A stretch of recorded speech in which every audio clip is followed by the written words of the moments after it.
Welcome to the studio at That Nerd Show. I'm Marcus Blake, and this is your daily nerd news for Wednesday, February 5th, 2020. Our top stories of the day take us to the world of film. Our first story is Sylvies Love. Amazon has won the bidding war, and it will take the worldwide rights to the Tessa Thompson film that was premiered here at Sundance recently. Eugene Ash wrote and directed this romance, which played in the U.S. dramatic competition at the Sundance Film Festival. Ash is a former Sony Music recording artist from Harlem, New York, who has performed on numerous film soundtracks and is a fellow of the Writers Guild of America East Diversity Lab at Columbia University. The movie takes place in the summer of 1957 in New York. Sylvie, played by Tessa Thompson, helps around her father's record store as she waits for her fiancé to return from war, until sweet saxophonist Robert, played by Nimandi Asmuga, walks in looking for a day job to subsidize his residency at the Blue Morocco Lounge. Their chance meeting kindles a deep passion in each of them, unlike anything they felt before. Sylvie's mother immediately disapproves and reminds Sylvie of her engagement, while Robert's band books their first gig overseas. As time passes, the sexual revolution begins and Motown becomes king, the two falling out of each other's arms but never out of love. But Sylvies Love is Amazon's third Sundance pickup this year, in addition to the Alan Ball-directed Paul Bettany film Uncle Frank, and the Phyllida Lloyd directed herself. But yes, we've got another movie coming out of Sundance that Amazon has picked up called Sylvies Love, starring Tessa Thompson. And if you don't know who she is, then she is from the Creed movies, and also had a starring role in Westworld on HBO. Now we go to TV and streaming news. It is official, Ray Donovan has been canceled by Showtime after 7 seasons. They will not be getting a final season, number 8. It was announced this week that the series starring Liv Schreiber will not be getting a final chapter. The season 7 finale, which aired on January 19th, will now stand as the series finale. After 7 incredible seasons, Ray Donovan has concluded its run. The network said in a statement, "We are proud that the series ended amid strong viewership and on such a powerful note. Our deepest thanks to Liv Schreiber, John Voight, and the showrunner David Hollander, and the entire cast and crew, past and present, for their dedicated work." At TCA last month, Showtime's co-president of entertainment, Gary Levine, admitted that the fixer drama was nearing the end of its run. He noted that the network was expected to make a decision on the future of the show in the next few weeks, but hinted that Ray Donovan may get an 8th and final season. That's what Showtime just did for another long-running series, Shameless, renewed last month for an 11th and final season. Fellow veteran Showtime drama Homeland is also headed into its upcoming 8th season, and that will be the last season of that show. Levine also went on to say that I think Ray Donovan is nearing the end of its run.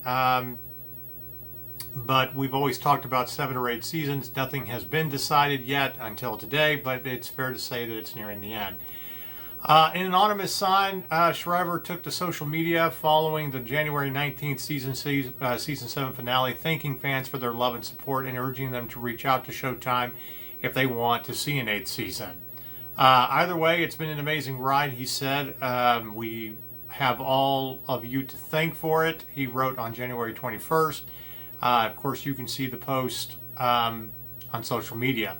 But there was one quick update that came out today in the middle of the announcement. A couple of hours after the news broke that Ray Donovan had ended, Schreiber saluted the series on Instagram with a picture of him holding a glass of whiskey. So that's it, folks. For fans of Ray Donovan, it is officially over. In other TV and streaming news, Wes Duchovny will co-star in Vegas High. It is an HBO Max 1990s drama. Wes Duchovny is set as a serious regular opposite Jordana Spiro, and Josh Andres Rivera in the show called Vegas High. It's a coming-of-age period drama pilot that they are shooting from writer Sarah Raquel Jimenez, director Gillian Robespierre, and Michael Showalter's Semi-Formal Productions. HBO Max is the studio behind everything. Written by Jimenez and directed by Robespierre, Vegas High is inspired by Jimenez's own experience. It's set during the 90s, and again, it's a coming-of-age story about Laura, a girl who's caught between two worlds: the fast-paced lifestyle of Las Vegas and her strong Mormon faith and community. Duchovny will play Paige, the president of the Mormon Church Young Women organization, who firmly believes in wholesome values. Jimenez and Robespierre executive produce alongside Showalter and Jordana Malik for Semi-Formal Productions and Michael Lewin. This is the first time that we've ever had news announced regarding Wes Duchovny. If you don't know who she is the daughter of David Duchovny and Tia Leone.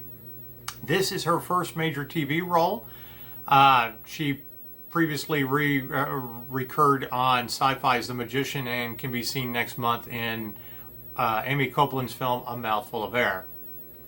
So congratulations to Wes Duchovny. We look forward to seeing you in more stuff and hearing more news about you. In other TV news, Midnight Mass they have rounded out their cast, starring Zach Gilford from Friday Night Lights, Katie Siegel, and Hamish Linklater. And they're the lead cast of the Netflix horror series. Anyway, Midnight Mass is a 7-episode horror series from The Haunting of Hill House's Mike Flanagan and Trevor Macy, and they're Intrepid Pictures. Annabeth Gish, Michael Trucco, Samantha Sloan, Henry Thomas, Rahul Aberi, Crystal Blank, Rahul Kohli, Kristen Lehman, Robert Longstreet, Igby Rigney, and Amesh are also round out the cast. Production on Midnight Mass will begin this spring in Vancouver. Midnight Mass it's an isolated island community experience with miraculous events and frightening omens after the arrival of the charismatic, mysterious young priest. Character names and descriptions have not been revealed yet. We will definitely let you know more as soon as we do know more about this. But anyway, Midnight Mass does stem from its multi-year TV deal that Netflix signed with Flanagan and Macy and their Intrepid Pictures last year. Flanagan will direct and serve as executive producer alongside Macy. The pickup for Midnight Mass followed the breakout success of Haunting of Hill House, which led to Netflix ordering a second installment, The Haunting of Bly Manor, turning the series into a horror franchise. This is all based on the book of the same name by Shirley Jackson, The Haunting of Hill House. And that starred Michael Huisman, Elizabeth Reeser, Oliver Jackson Cohen, Katie Siegel, Victoria Pedretti, Carla Guano, Henry Thomas, and Timothy Hutton. So if you're fans of Haunting of House Hill, it looks like you're going to get another great little horror series on Netflix called Midnight Mass. And of course, there's a second installment of Haunting of Hill House coming to Netflix. We don't have premiere dates of either one of those, but again, we will let you know as soon as we know more. That is pretty much what's happening in the world of TV and movies today. It's kind of a light news day. But now we turn our attention to gaming. We've got some interesting items when it comes to gaming news. The first item has to do with Fortnite. For those of you that play Fortnite, their move to a new physics system has introduced many new bugs, as you're probably aware. But this is an official announcement about everything. But anyway, they introduced the new Unreal Chaos Engine, a physics-focused system within Epic's Unreal Engine, and with it came a swarm of bugs along for the ride. The move to Epic's new physics system was discussed by the company several times over the last few weeks, and today the changes finally took effect, and not for the better. So if you are having problems playing Fortnite today, this is the reason. Players have been reporting all kinds of problems, such as clipping through walls, broken revives, and even boats that can drive on land. These bug-laden video clips within the Fortnite community are gaining momentum in a manner not unlike that which we saw from the awesomely broken WWE 2K20. Though maybe the Fortnite bugs aren't quite as entertaining, still wooden cars are a bit strange, aren't they? As somebody commented. You can check out some of the bug-laden videos on YouTube. But anyway, the transition to the new physics system has been rumored to be the cause for Fortnite's extended first season of Chapter 2. By the time Season 2 arrives on February 20th, it will have been well over 100 days since the season began, 128 to be precise, which makes Chapter 2, Season 1, the longest season of Fortnite ever. There's no word yet on when they're going to get all these bugs fixed. However, they are working on it, and the development team behind Fortnite has said, be patient, they are working on it, but they are addressing all issues regarding all the bugs in Fortnite. So, there you have it. Don't freak out quite yet, they are working on bugs. In other gaming news, we wanted to announce what's coming to Xbox Ultimate Game Pass this month. They've got 2 new titles that are coming. But anyway, subscribers will have new games to play starting actually tomorrow. You'll get 2 AAA games in Final Fantasy 15 and Wolfenstein Youngblood. Next week, February 13th, the library will also include the Death Squared and indie co-op puzzler starring a pair of robots. Meanwhile, Xbox Game Pass for PC subscribers will get all 3 new games tomorrow. February 6th, like Xbox players, those on PC will gain access to Final Fantasy 15 and Wolfenstein Youngblood, but a different indie and Death's Gambit, a 2D action platform with deep RPG elements. So there is a difference between PC gamers and the console gamers. Also, next week, subscribers on other platforms will also get to take part in the closed beta for the upcoming Microsoft Game Studios multiplayer game Bleeding Edge, which is actually scheduled to come out March 24th. If you have Game Pass, you can actually already download that right now, so it's ready when it officially releases. But already in development, when Microsoft acquired Ninja Theory, the colorful hero brawler, it will launch directly into Game Pass alongside its retail, as I said, on March 24th. Those hoping to take part in the beta can do so between February 14th and 16th because nothing says romance like hacking and slashing through Valentine's Day weekend. And that was a quote by somebody from Microsoft. Of course, the circle of life dictates that some games are leaving Game Pass as well. If you're hoping to try out Rage or Shadow of the Tomb Raider, the Jackbox Party Pack 2, Pumped BMX Pro, Rage 2, and Disney Epic Mickey 2, The Power of 2, you should do so soon. They will be departing Game Pass, the Game Pass library before March, though Microsoft has not said precisely when just yet, just sometime this month. If you do decide to buy them before they leave the service, you can do so with a 20% price reduction. Just to let you know, Rage 2 wasn't rated very high here at that nerd show. We did play it last year. It was kind of fun, but as our reviewer Alex Thomas said in his review, it was a good game to play until you got to Borderlands 3, which was the game that we all wanted to play. Shadow of the Tomb Raider is the 3rd in the Tomb Raider reboot series that came out 2 years ago. In fact, they've had all of the Tomb Raider games on Game Pass for the better part of a year. It was rated very high and in our top 10 gaming list in 2018. But again, all of those Tomb Raider games, if you're a fan of Tomb Raider, they're about less than $20 now to buy the disc. So, check that out. And if you haven't had a chance to play Wolfenstein Youngblood, it is the 3rd in the Wolfenstein trilogy, so to speak, or what they consider just an offshoot companion game from Wolfenstein 2, which came out a couple of years ago. Wolfenstein Youngblood, Again, not rated very high with us, but it was kind of fun to play, and it gives you a great co-op mode if you want to play it. But you can also play the first two Wolfenstein games after they rebooted that series in 2014. They are both on Wolfenstein: The New Order and Wolfenstein 2 are both on Game Pass. So check those out. We are huge fans of the Wolfenstein series. They're a lot of fun to go back and play.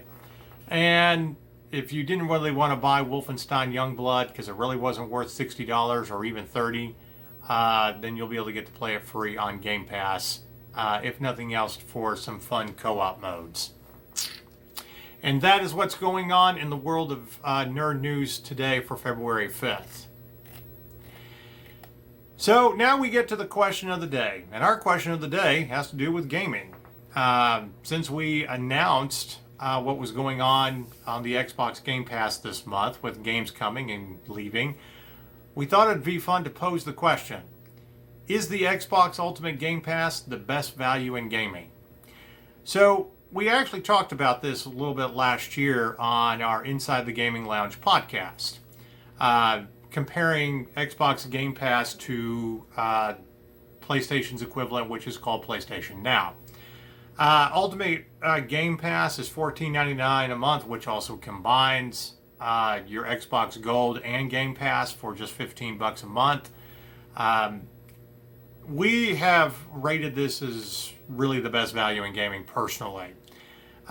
We'd love to hear other opinions about this, but the amount of games that they drop to Game Pass, over 100 different games, classics that you can go back and play from the Xbox 360 to even new games that get dropped on Game Pass. Gears of War 5 was immediately dropped on Game Pass the day that it came out. The entire Halo Master Chief Edition, including all the Halo Reach games, are on there. The Outer Worlds, which was one of our favorite games from 2019, dropped on Game Pass. You know, the day of its release. None of us actually bought the game on disc. We have Game Pass, and it was totally worth it playing that way, even with some of the bugs. But it seems that Xbox and Microsoft have given what every gamer seems to want, and a great collection of games in one monthly fee, a reasonable fee, if you will. PlayStation Now gives you a lot of PlayStation classics and games that they've had. They have a huge library, and it is $10 a month. Here's the biggest difference between the two, according to us. You get to download all the games from Xbox Game Pass. You get to download them to your hard drive. You're not having to stream the games to play. And I think we can all pretty much agree that streaming gaming sucks. Unless you have a really good internet connection, it's just not going to give you the experience you want compared to be able to have the disc, install it on your hard drive, and not have to worry about an internet connection. Okay, that's the best way to game. Maybe 25% of the games that you get on PlayStation Now you can download, but not any of the good ones. Pretty much everything they want you to play on the Sony servers. And I'm going to tell you right now, that's still not worth $10 a month, because most of the games that you might want to go back and play, like the Uncharted series or Horizon Zero Dawn, you can pretty much find a good disc for about $10. I know with Horizon Zero Dawn, you can find the disc with all the DLC on it for about $10-15.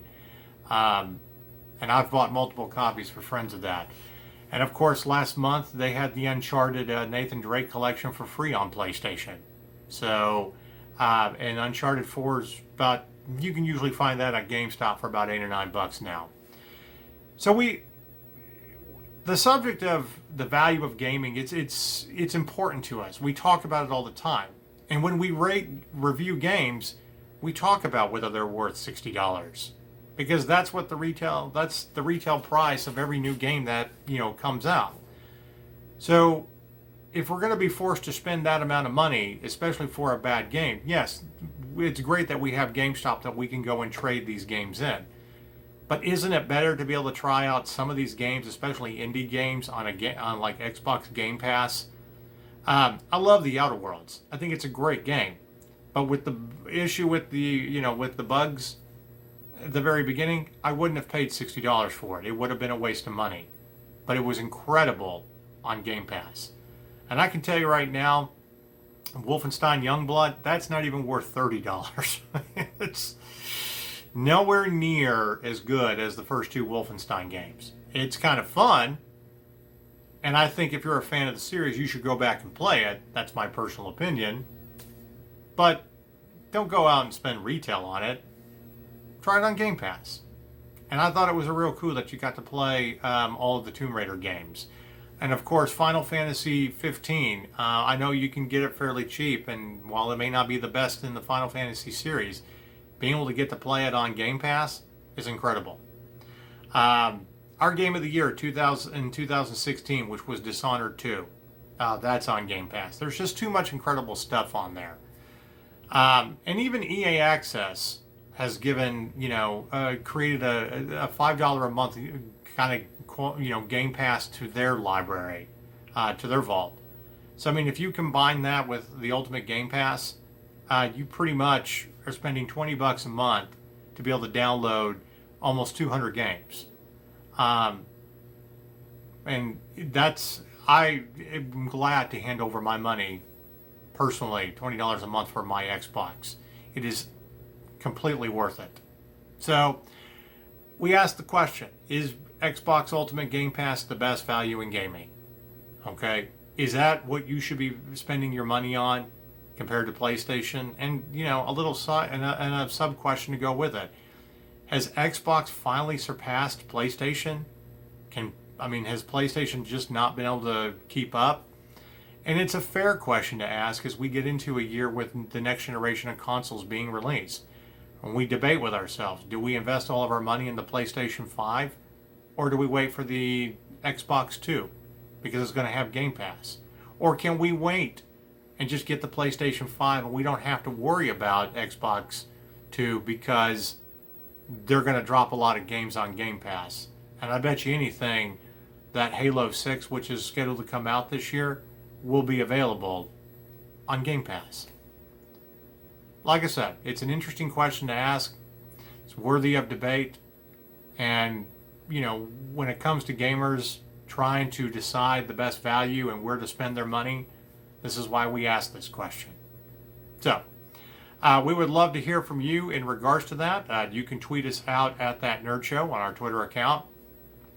And before we leave, we want to remind everybody that to help support the show and to keep us around, including doing the daily news, go to mynerdswag.com and check out all of our gaming pop culture retro t-shirts. We even have a Baby Yoda shirt. That's right, you can get a Baby Yoda shirt from us. So check that out. I'm Marcus Blake with That Nerd Show. Thank you for watching. Until the next time, goodbye.